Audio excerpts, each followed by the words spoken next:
తిరుపతి నగరంలో వర్ష ప్రభావిత ప్రాంతాల్లో ప్రజలకు ఇబ్బంది లేకుండా పునరుద్ధరణ చర్యలు వెంటనే చేపట్టాలని నగరపాలక సంస్థ కమిషనర్ ఎన్ మౌర్య అధికారులను ఆదేశించారు.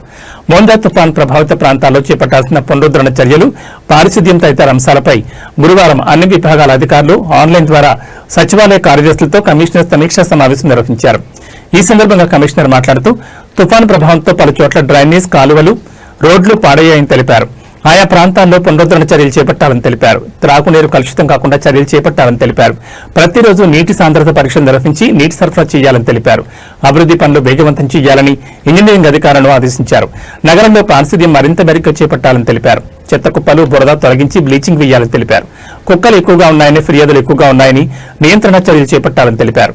ఆగస్టు 30 నుంచి నగరంలో ఎక్కడైనా అనుమతులు లేని నిర్మాణాలు జరిగితే సంబంధిత అధికారులు సిబ్బందిపై కఠిన చర్యలు తీసుకుంటామని హెచ్చరించారు. నగరంలో నిబంధనలకు విరుద్ధంగా నిర్మాణాలు జరగకుండా అడ్డుకోవాలని అన్నారు. ఎల్ఆర్ఎస్ దరఖాస్తులు పరిష్కరించాలని తెలిపారు. ఈ సమావేశంలో deputy commissioner Amaraiah, superintendent engineer Shyam Sundar, municipal ఇంజనీర్లు తులసి కుమార్, గోమతి, హెల్త్ ఆఫీసర్లు డాక్టర్ యువన్వేష్, రెవెన్యూ అధికారులు Sethumadhav, Ravi, ACP Murthy, Madhu, surveyor Koteswararao, horticulture officer Harikrishna, veterinary officer Gunasekhar, డిఈలు తదితరులు పాల్గొన్నారు.